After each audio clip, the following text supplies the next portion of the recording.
વડોદરા કોર્પોરેશને 55 વર્ષ પહેલાં બનાવેલા પંડ્યા રેલવે ઓવરબ્રિજની પેરાફીટ છેલ્લા ઘણા સમયથી જર્જરિત થઈ છે.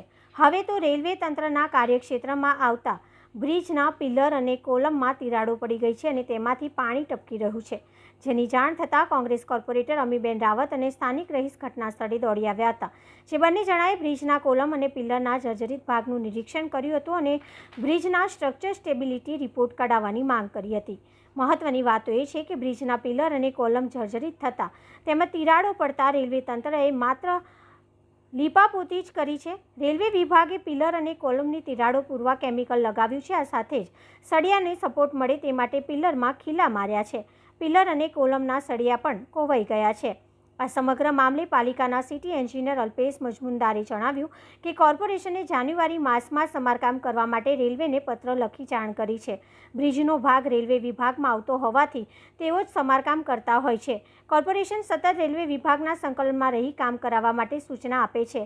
કોર્પોરેશને જાન્યુઆરીમાં રેલવેને પત્ર લખી સમારકામ માટે જાણકારી આપી પોતાના હાથ અદ્ધર કરી દીધા છે. જોકે હજી સુધી બ્રિજનું યોગ્ય સમારકામ કરાયું નથી.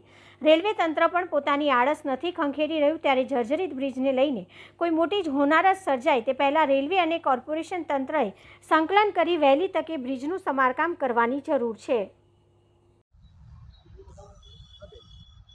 લગભગ 55 વર્ષ જૂનો આ શાસ્ત્રી બ્રિજ, જેની બાજુમાં અદ્યતન ટેકનોલોજીથી નવો બ્રિજ વાઇડન કરીને 7-8 વર્ષ પહેલાં બનાવવામાં આવ્યો.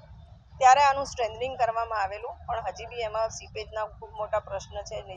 દુકાનો છે, એમાં પાણી જમે છે. સ્લેબમાંથી પેનિટ્રેટ થઈને બીમ થકી કોલમમાંથી બી પાણી જમે છે. સ્ટ્રક્ચરલ ક્રેક્સ બી દેખાય છે. ત્યારે અમારી ડિમાન્ડ છે કે આ બ્રિજની સ્ટ્રક્ચર સ્ટેબિલિટી રિપોર્ટ તાત્કાલિક કઢાવવો જોઈએ. શક્ય હોય તો રિપેર અથવા તો નવો બનાવવાનું જે બી હોય રેલવે સાથે સંકલન કરવાની જરૂર છે, કારણ કે આ હાઈએસ્ટ યુટિલાઇઝડ બ્રિજ છે.